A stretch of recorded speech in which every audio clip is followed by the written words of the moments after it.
दुखियारी बूढ़ी माँ अपनी बहू को साथ ले राजा विक्रमादित्य के महल की तरफ चल पड़ती है। जब वे दोनों राजमहल के द्वार पर पहुँचे तो पहरेदार उन्हें रोक लेते हैं। तब बुढ़िया माई बोली, बेटा हम बहुत दुखियारे हैं और बड़ी आस लगाकर महाराज के पास आए हैं। हमारा उनसे मिलना बहुत जरूरी है। उन्हें कुछ देर वहाँ रुकने के लिए कहकर उनमें से एक सिपाही राजमहल के अंदर महाराज विक्रमादित्य के पास जाता है और उन्हें बताता है। राजा विक्रमादित्य बोले, उन्हें तुरंत सम्मान सहित यहाँ ले आओ। जब बुढ़िया और उसकी बहू दरबार में आए तो राजा विक्रमादित्य ने पूछा, कहो माई क्या तकलीफ है तुम्हें? तब बुढ़िया आंखों में अश्रु लिए अपने साथ बीती सारी घटना महाराज विक्रमादित्य को कह सुनाती है और कहती है, महाराज अब आप ही हमारी आखिरी उम्मीद हो, हमारी मदद कीजिए राजन। राजा विक्रमादित्य अपने राज्य में घटी इस दुखद घटना से बिल्कुल अनजान थे। बुढ़िया माँ के द्वारा जब उन्हें पता लगता है तो वो थोड़े चिंतित हो जाते हैं और कहते हैं, आप बिल्कुल भी चिंता मत कीजिए माई, आपके बेटे जहाँ कहीं भी होंगे मैं उन्हें खोजकर आप तक सही सलामत लाने की पूरी कोशिश करूंगा। राजा विक्रमादित्य का आश्वासन मिलने पर बुढ़िया माँ और उसकी बहू को कुछ राहत मिलती है। राजा विक्रमादित्य बोले, माई आप अपने घर लौट जाएं, भगवान ने चाहा तो जल्दी ही आपके दोनों बेटे आकर आपसे मिलेंगे। राजा विक्रमादित्य अगले दिन पूरी तैयारी कर अपने घोड़े पर सवार हो निकल पड़ते हैं दैत्य दंभिकासुर के ठिकाने की खोज में। चलते चलते वे भी उस साधु महाराज की कुटिया के पास पहुंच जाते हैं। सोचा कुछ देर सुस्ता लिया जाए। घोड़े से उतरकर जब राजा विक्रमादित्य कुटिया के अंदर जाते हैं तो उन्हें देखते ही महात्मा जी प्रसन्न हो जाते हैं और कहते हैं, आओ विक्रमादित्य, बहुत समय से तुम्हारा ही इंतजार था। साधु महाराज की बात सुन विक्रमादित्य चौंक जाते हैं। असमंजस में वे साधु बाबा के पास गए और उनके चरण छूकर उन्हें प्रणाम करते हुए बोले, हे साधु महाराज, अभी आपने कहा कि आपको मेरा ही इंतजार था, मैं उस बात को समझ नहीं पाया, कृपया मुझे और बताएं। तब महात्मा जी ने राजा विक्रमादित्य को शुरू से लेकर अब तक का सारा वृतांत कह सुनाया और बोले, बेटा विक्रमादित्य, मैं एक लंबे अरसे से तुम्हारी ही प्रतीक्षा कर रहा था, क्योंकि तुम ही हो जो उस दुष्ट के सभी प्रश्नों के उत्तर देने के साथ साथ उसे मल युद्ध में भी हराने की क्षमता रखते हो। बेटा उस दुष्ट दानव के कारण पता नहीं कितने ही घरों को ताला लग गया। हे वीर श्रेष्ठ, तुम्हारी बुद्धि उसके कपटी प्रश्नों का उत्तर देगी और तुम्हारी वीरता उसके अहंकार को चूर चूर करेगी। तुम्हारे ही हाथों से उसका अंत लिखा है। हे वीर सम्राट, अब तुम बिना देरी किए उस दुष्ट के पास जाओ और अंत कर दो उस नीच दानव का। महात्मा जी के वचन सुनकर राजा विक्रमादित्य के नेत्रों में क्रोधाग्नि प्रज्वलित हो उठी। महात्मा जी से आशीर्वाद ले उनके बताए मार्ग से वे उस धूर्त दानव की गुफा की ओर तेजी से चल दिए। हवा से बातें करते हुए अपने घोड़े की बदौलत राजा विक्रमादित्य कुछ ही देर में दैत्य दंभिकासुर की गुफा के सामने जा पहुंचे। एक बुढ़िया माँ की आस, एक सिद्ध महात्मा का दिव्य आशीष और अनगिनत लोगों की दुआएं ले राजा विक्रमादित्य दैत्य दंभिकासुर की गुफा के बाहर पहुंच जाते हैं। अपने घोड़े से उतरकर जब राजा विक्रमादित्य दानव की गुफा के द्वार के पास गया तो वहां उसने लखन और महेंद्र की पत्थर की प्रतिमा देखी। गुफा के प्रवेश द्वार पर खड़ी उन दो पत्थर की मूर्तियों को देखकर राजा का हृदय विषाद से नहीं बल्कि प्रतिशोध की ज्वाला से धधक उठा। राजा विक्रमादित्य ने गुफा के मुख पर खड़े होकर ऐसी भीषण गर्जना की कि पहाड़ की चट्टानें तक कांप उठीं। उठ कपटी राक्षस, तेरे अत्याचारों का हिसाब चुकता करने विक्रमादित्य आया है। जब राजा विक्रमादित्य की गर्जना भरी ललकार दैत्य दंभिकासुर के कानों में पड़ी तो वो सक पकाकर आंखों में क्रोधाग्नि लिए दहाड़ता हुआ गुफा से बाहर आता है और कहता है, आज कौन मूर्ख मेरे हाथों से मरने आया है? आज कौन सा कीड़ा, कौन धरती का बोझ है जो दंभिकासुर को ललकार रहा है? दैत्य दंभिकासुर को देख क्रोधित राजा विक्रमादित्य बोला, ओह तो तू है वो मक्कारी दानव जो देवताओं के वरदान की आड़ में छिपकर लोगों को पत्थर का बनाने के लिए छल कपट से अपने ऊपर आक्रमण करने के लिए उन्हें उकसाता है। दुष्ट राक्षस, क्या मिला तुझे ऐसा करके? पर अब और नहीं, तेरे पाप का घड़ा भर चुका है, तेरा अंत अब ज्यादा दूर नहीं। राजा विक्रमादित्य की आत्मविश्वास भरी बातें सुन दंभिकासुर थोड़ा सक पकाया। राजा विक्रमादित्य बोले, पूछ पापी राक्षस, कौन से हैं तेरे वो 7 सवाल? मैं जवाब देने के लिए तैयार हूँ। राजा विक्रमादित्य की बात सुन दैत्य दंभिकासुर बोला, ओ तो अब तू मेरे सवालों का जवाब देगा कीड़े। अगर तुझ में हिम्मत है तो मुझसे मुकाबला कर। तेरे जैसे कीड़े को तो मैं चुटकियों में मसल कर रख दूंगा। बड़ा आया मेरे सवालों का जवाब देने। दैत्य दंभिकासुर ऐसी ऐसी बातें करके राजा विक्रमादित्य को भी उकसाना चाहता था ताकि वे भी अपना आपा खोकर उस पर हमला करे और पत्थर के बन जाए। पर राजा विक्रमादित्य तो राजा विक्रमादित्य थे। दैत्य की बात सुन राजा विक्रमादित्य बोले, सुन अहंकारी राक्षस, मैं तेरे उकसावे में आकर तुझ पर आक्रमण करने वालों में से नहीं हूँ। मेरा वक्त जाया मत कर और जल्दी से अपने वो सवाल पूछना शुरू कर। ये माया मुझे भी बहुत आती है। इतना कह राजा विक्रमादित्य अपने 4 वीरों को बुलाकर उन्हें बड़े आकार में आने के लिए कहते हैं। विक्रमादित्य के आदेश देते ही पलक झपकते ही उनके 4 वीर प्रकट हो गए और देखते ही देखते अपने विशाल आकार में आ गए। ये देख दैत्य दंभिकासुर ठिठक जाता है। जिंदगी में पहली बार उसे डर का एहसास हुआ। अगले ही पल राजा विक्रमादित्य चुटकी बजा अपने 4 वीरों को गायब कर देते हैं और दैत्य से कहते हैं, अगर मेरी ताकत और माया का छोटा सा नमूना देख लिया हो तो अब बिना वक्त बर्बाद किए अपने सवाल पूछने शुरू कर कपटी दानव। सब देख और सुन दानव विचार करता है कि अब तो कोई चारा नहीं, ये मेरे बहकावे में आने वाला नहीं है। वो अपनी गुत्थी सुनाना शुरू करता है। तो सुनो राजा, मदन और रतन 2 जिगरी दोस्त थे। एक बार व्यापार के सिलसिले में दोनों प्रदेश गए हुए थे। अच्छा खासा लाभ लेकर जब दोनों मित्र वापस घर लौट रहे थे तो रास्ते में उन्हें एक अति सुंदर स्त्री दिखाई दी, जिसको देखते ही दोनों उस पर मुग्ध हो गए। उससे पूछा, तुम कौन हो सुंदरी, और यहाँ जंगल ब्याबान में अकेली क्या कर रही हो? तब उस स्त्री ने बताया कि वह अपने घर से अपने पति के साथ अपनी ससुराल लौट रही थी। तब रास्ते में कुछ डाकुओं ने उन्हें लूटकर उसके पति की हत्या कर दी और सारा धन लेकर फरार हो गए। बस तभी से वो इस जंगल में भटक रही है। तब मदन बोला, हे देवी, तुम चिंता मत करो, हम तुम्हें सही सलामत तुम्हारे घर छोड़ देंगे। मदन की बात सुन स्त्री रुदन करती हुई बोली, नहीं, मैं अब ना तो अपने घर जाऊंगी और ना ही अपनी ससुराल, क्योंकि सब मुझे ही अभागन और कुल्टा समझेंगे। इससे अच्छा तो मैं यही अपने प्राण त्याग दूंगी। स्त्री की बात सुन मदन और रतन उसे आपसी सहमति से अपने साथ लेकर चल पड़े। रास्ते में उन दोनों ने विचार किया कि अब इस स्त्री का क्या किया जाए। क्या फिर से इसका विवाह कर दे या फिर हम दोनों में से ही कोई एक इसके साथ विवाह कर ले। उन दोनों में से विवाह वाली बात दोनों मित्रों को ठीक लगी। जब उन्होंने उस स्त्री से इस बारे में पूछा तो वो स्त्री बोली, मुझे तो तुम दोनों ही अच्छे लगते हो। ये सुन दोनों मित्र और अधिक उलझन में पड़ गए। अंततः दोनों ने फैसला किया कि पर्ची डाली जाए, जिसका नाम आएगा वो ही इस युवती के साथ विवाह करेगा। पर्ची डाली गई तो सुंदर स्त्री मदन के हिस्से में आई। मदन ने उससे विवाह कर लिया और दोनों अच्छे से अपना जीवन व्यतीत करने लगे। समय का चक्र घूमा और एक संतान होने के बाद मदन किसी दुर्घटना का शिकार हो गया। मदन के मरने के बाद स्त्री रत्न के पास गई और धन व्यापार में अपना हिस्सा मांगने लगी, पर असल में व्यापार और धन में मदन की कोई भागीदारी नहीं थी, तो रतन ने उसे साफ मना कर दिया। राजा विक्रमादित्य पूरे ध्यान से दैत्य दंभिकासुर की ये कहानी सुन रहे थे। आगे दंभिकासुर बोला तो रतन के मना करने पर वो स्त्री राज दरबार में पेश हो गई। राजा ने जब दोनों पक्षों की बात सुनी तो रतन के हक में फैसला सुनाया और बोला, रतन की दौलत में स्त्री का कोई हक नहीं है। इतनी कहानी कह दैत्य दंभिकासुर राजा विक्रमादित्य से बोला, बता क्या उस राजा का फैसला सही था? दैत्य की बात सुन राजा विक्रमादित्य हल्के से मुस्कुराते हुए बोले, नहीं, अगर मैं उस राजा की जगह होता तो मैं निर्णय लेता कि उस स्त्री को रतन की दौलत में से हक मिलना चाहिए। दैत्य बोला, ऐसा क्यों? राजा विक्रमादित्य बोले, भले ही मदन के भाग में वो स्त्री पर्ची पर उसका नाम आने से आई थी, पर एक प्रकार से वह संपत्ति तो दोनों की ही बराबर थी, इसलिए उस स्त्री को बिल्कुल उत्तराधिकार है रत्न की संपत्ति में हिस्सा मांगने का। राजा विक्रमादित्य की बात सुन दैत्य पूरी तरह उनके जवाब से संतुष्ट होता हुआ बोला, तुमने बिल्कुल ठीक कहा, तुम्हारा फैसला वाकई में उचित होता। आगे दैत्य दंभिकासुर बोला, पर ज्यादा खुश होने की जरूरत नहीं, अभी मेरे 6 सवाल और बाकी हैं। राजा विक्रमादित्य बोले, पूछो दुष्ट राक्षस, मैं तुम्हारे सवालों का जवाब देने ही यहाँ आया हूँ। दैत्य दंभिकासुर थोड़ा हिचकिचाकर बोला, तो सुनो राजा, सिंधुपुर राज्य पर समरवीर नाम का एक बड़ा दयालु और प्रतापी राजा राज करता था। वो अपनी प्रजा की हर यथासंभव मदद किया करता था। एक दिन उसके दरबार में एक बनिया अपने 3 अंधे पुत्रों के साथ आया। सबने राजा को प्रणाम किया। बनिया राजा से बोला, महाराज, मैं इस समय बहुत विपदा में हूँ, कृपया मुझे 1000 स्वर्ण मुद्राएं कर्ज दें, मैं 6 माह बाद वापस कर दूंगा। हे राजन, तब तक मैं इन स्वर्ण मुद्राओं के बदले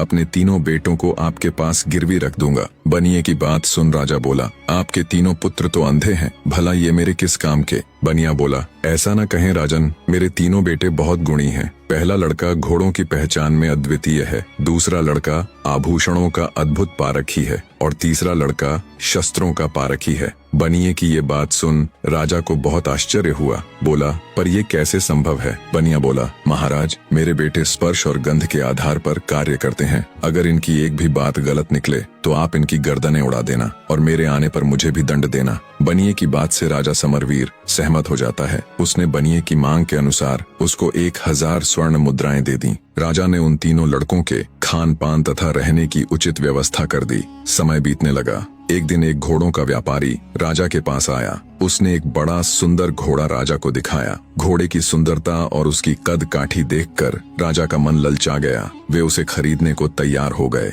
घोड़े का व्यापारी बोला, महाराज, एकदम काबुली घोड़ा है, बड़ी मेहनत से आपके पास लाया हूँ, इसलिए इसके दाम थोड़े ऊंचे हैं अन्नदाता। घोड़े पर आसक्त राजा ऊंचे दामों पर भी उसे खरीदने के लिए तैयार हो गया। पर फिर अचानक राजा को बनिए के अंधे लड़के का स्मरण आया। बनिया कह रहा था, उसके लड़के को घोड़ों की अद्वितीय पहचान है, क्यों न उसे भी परख लिया जाए। राजा ने तुरंत हुक्म दिया, जाओ बनिए के बड़े पुत्र को बुलाकर लाओ। तुरंत उसको पेश किया गया। राजा बोला, इस घोड़े को देखकर बताओ ये कैसा है। जो आज्ञा महाराज कह। बनिए का पुत्र टटोलकर घोड़े के पास गया और टटोलते हुए घोड़े को परखने लगा। एक अंधे को घोड़ा परखते देखकर सौदागर के साथ साथ वहाँ मौजूद हर कोई मंद मंद मुस्कुरा रहा था। भला अंधा घोड़े की क्या पहचान कर सकता है? लड़का घोड़े को सूंघने लगा तो सौदागर बोला, बस करो भाई, कहीं घोड़ा भी सूंघकर परखा जाता है भला। पर बनिए का लड़का अपने काम में लगा रहा। वो घोड़े पर हाथ फेर फेर कर उसको जगह जगह पर सूंघता रहा। फिर कुछ देर बाद अलग हटकर खड़ा हो गया। तो कैसा है ये घोड़ा? राजा ने जब पूछा तो वो बोला,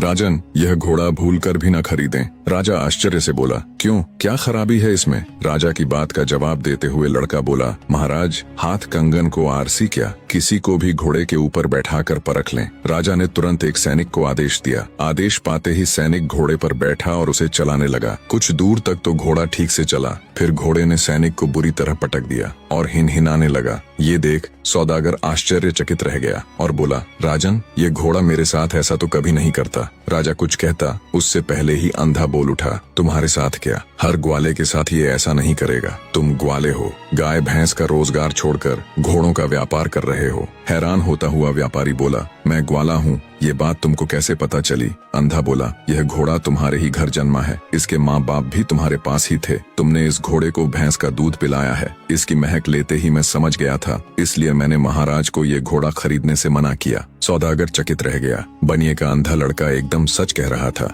सौदागर ने हाथ जोड़कर राजा से क्षमा मांगी और चुपचाप अपने घोड़े को ले वहाँ से चला गया। सारा माजरा देख राजा उस बनिए के लड़के से बहुत प्रसन्न हुआ। उसने आदेश दिया, इसकी खुराक दुगुनी कर दी जाए और इसके रहने सहने का प्रबंध और अच्छे से कर दिया जाए। अब बनिए के तीनों लड़के बड़े ठाठ से राजा के यहाँ रहने लगे। एक दिन एक जौहरी राज दरबार में आया। उसने अनेकों प्रकार के हीरे जवाहरात राजा को दिखाने शुरू कर दिए। जौहरी के दिखाए कुछ हीरे राजा की बहुत पसंद आए। राजा ने तुरंत अपने सैनिकों को आदेश दिया कि बनिए के दूसरे लड़के को बुलाकर लाओ। बनिए का दूसरा अंधा लड़का आया। राजा ने उसे अपनी पसंद के हीरो को परखने के लिए कहा। वह लड़का टटोल कर परखने लगा। अधिक सुंदर दिखने वाले जवाहरात उसने अलग कर दिए और राजा से बोला, महाराज, आप भूल कर अलग किए गए हीरे जवाहरातों को न ले। अंधे लड़के की बात सुन राजा बोला, क्यों, क्या कमी है इनमें? कितने सुंदर तो हैं ये। अंधा बोला, माफ करे महाराज, पर ये बहुत अशुभ है, खासकर ये लाल। महाराज, ये इतना अशुभ है कि जो कोई भी इसे खरीदता है, जिस किसी के भी पास ये जाता है, उसको बहुत बड़ा नुकसान हुआ है।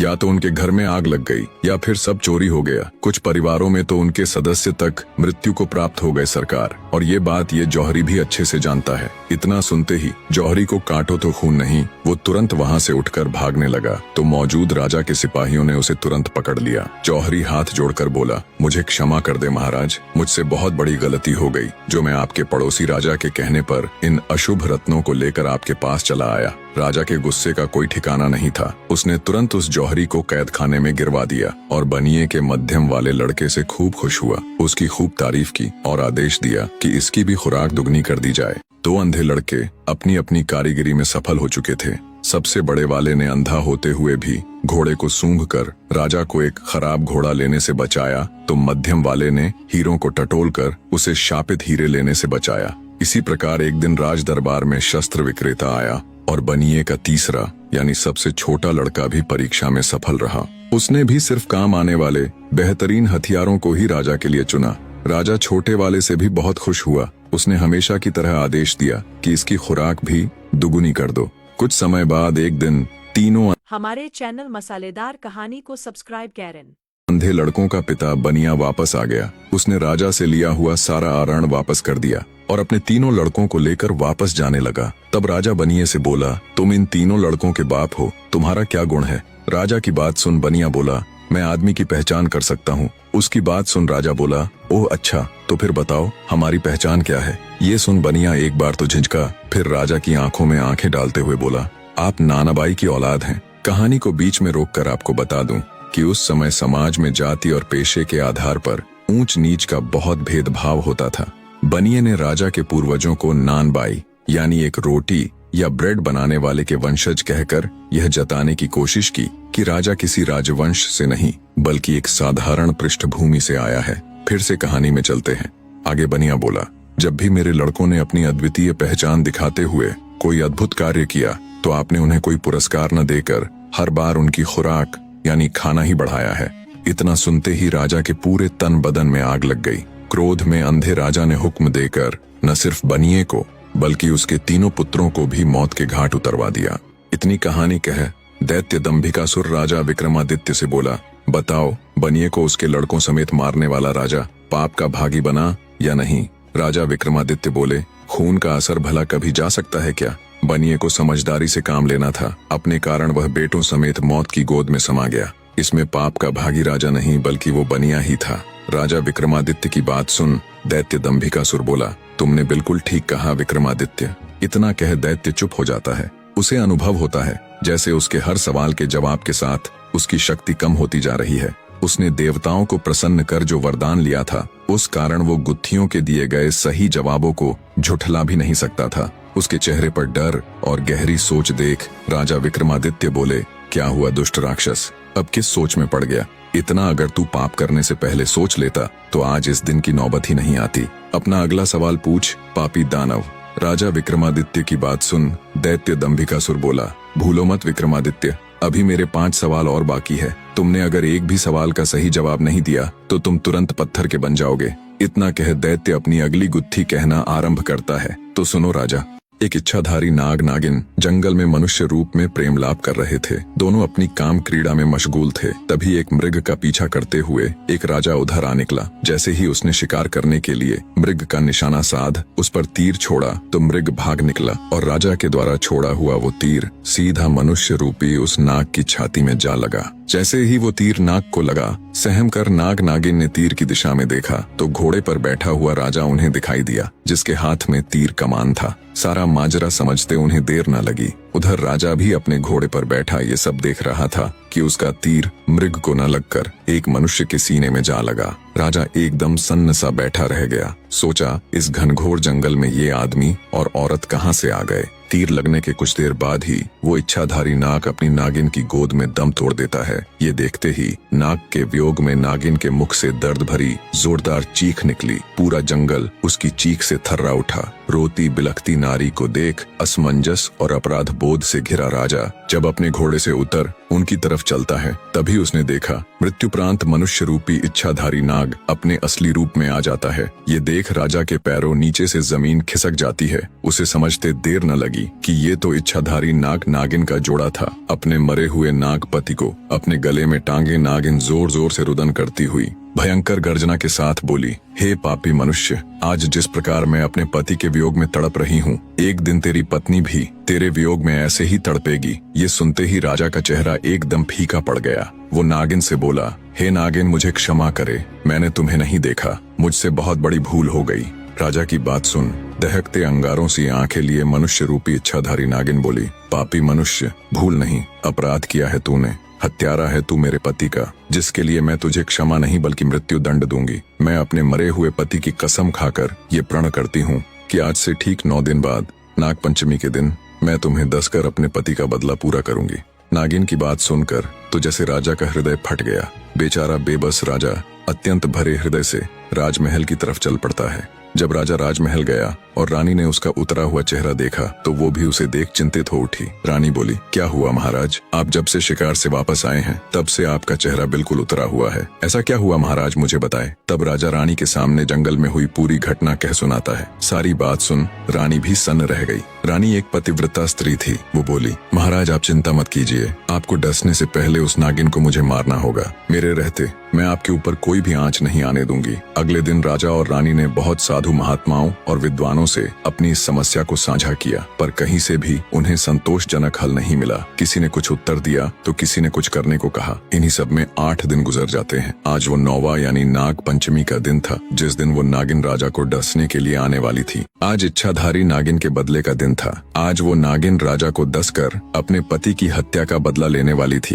राजमहल में तो जैसे मातम सा पसरा हुआ था। मारे भय के राजा महल के कमरे में दुबका हुआ था। उसने अपने कक्ष से लेकर महल के मुख्य द्वार तक सिपाहियों को तैनात कर दिया। महल के चारों तरफ सिपाहियों का कड़ा पहरा था। तभी भिक्षा के लिए एक सिद्ध महात्मा जी राजमहल पधारे। महल में पसरा हुआ मातम देख जब महात्मा जी ने द्वारपालों से कारण पूछा तो द्वारपाल ने सारा किस्सा महात्मा जी को कह सुनाया। द्वारपाल की बात सुन महात्मा जी बोले, तुम मुझे फौरन अपनी रानी के पास ले चलो। तब एक द्वारपाल अंदर गया और उसने महारानी को बाहर उस महात्मा के आने का किस्सा बताया। द्वारपाल की बात सुन महारानी खुद ही राजमहल के द्वार पर गई और सम्मान पूर्वक महात्मा जी को राजमहल के अंदर ले आई। उन्हें अच्छे से जलपान कराया और हाथ जोड़कर बोली, हे साधु बाबा, आप हमारी विपत्ति से भली भांति परिचित हो चुके हैं, अब आप ही कोई युक्ति बताएं महाराज। महारानी की बात सुन साधु जी बोले, सुनो बेटी, इसका एक उपाय तो है पर पक्का नहीं है कि वो इच्छाधारी नागिन तुम्हारे पति को छोड़ ही देगी। साधु की बात सुन महारानी बोली, कृपया हमें बताए साधु महाराज, वो क्या उपाय है। तब साधु बाबा ने बताना आरंभ किया। सुनो बेटी, सबसे पहले तो ये महल के चारों ओर जो इतना सख्त पहरा है इसे हटवा दो। जितने भी सिपाही राजा की सुरक्षा में तैनात है उन्हें भी वहाँ से हटा दो। साधु जी की ये बात सुन महारानी के मन में सवाल तो पैदा हुआ, पर उसने महात्मा जी को उनकी बात के मध्य टोकना उचित नहीं समझा। आगे साधु बाबा बोले, बेटी वो कोई साधारण नागिन नहीं है, बल्कि एक इच्छाधारी नागिन है जो किसी का भी रूप ले सकती है, किसी भी द्वारपाल या सिपाही का। जब वो महल के बाहर इतना कड़ा पहरा देखेगी तो अवश्य ही राजा महाराज को क्षति पहुंचाने की कोशिश करेगी। आगे साधु महाराज बोले, बेटी आज नाग पंचमी का दिन है। तुम सूर्यास्त से लेकर मध्य रात्रि तक बिल्कुल अपने पति के कक्ष के सामने बैठकर नाग देवता की पूजा करना। अब जल्दी से सिपाहियों को जंगल भेज, वहाँ से सांप के छोटे छोटे बच्चों को मंगवा लो और राजा के कक्ष से लेकर महल के मुख्य द्वार तक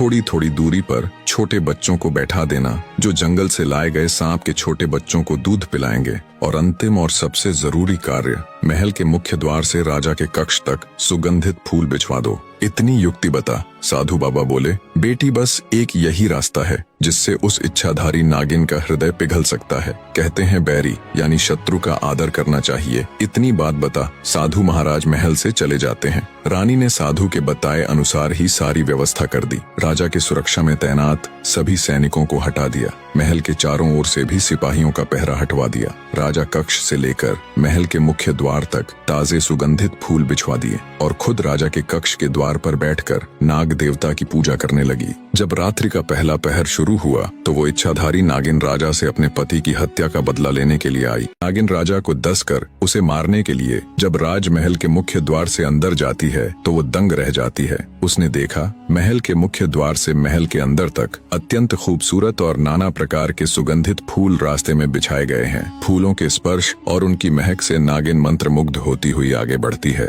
और सोचती है, मैं तो ये सोच कर आई थी कि राजा को पहले ही उसे मारने का तय दिन बताने के कारण बहुत सख्त पहरा होगा। चप्पे चप्पे पर राजा के सैनिक शस्त्रों सहित खड़े होंगे, पर उसे तो कहीं एक भी सिपाही नजर नहीं आया। हैरानी के साथ इसी उधेड़बुन में नागिन जब थोड़ी आगे बढ़ी तो उसने देखा छोटे छोटे मासूम बच्चे अंदर जाने वाले रास्ते के दोनों तरफ बैठे हुए सांप के बच्चों को दूध पिला रहे हैं और उनके साथ खेल रहे हैं। इतना सब देख नागिन का हृदय द्रवित होने लगा। उसकी क्रूरता क्षण भर के लिए ममता में बदल गई, पर तभी उसे अपनी प्रतिज्ञा याद आती है। अपने पति की मृत्यु का दृश्य याद कर नागिन गुस्से में फुफकारती हुई आगे बढ़ी। जब वो महल के बिल्कुल अंदर राजा के कक्ष के सामने पहुंची तो देखा महारानी हाथ जोड़कर नाग देवता की पूजा में तल्लीन है। महारानी को जब नागिन के आने का एहसास हुआ तो वो हाथ जोड़कर नागिन के सामने खड़ी हो जाती है और आंखों में अश्रु लिए नागिन से कहती है, आओ नागिन देवी, आपका स्वागत है। उम्मीद है आपको यहाँ तक आने में किसी प्रकार की तकलीफ नहीं हुई होगी। हे नागिन देवी,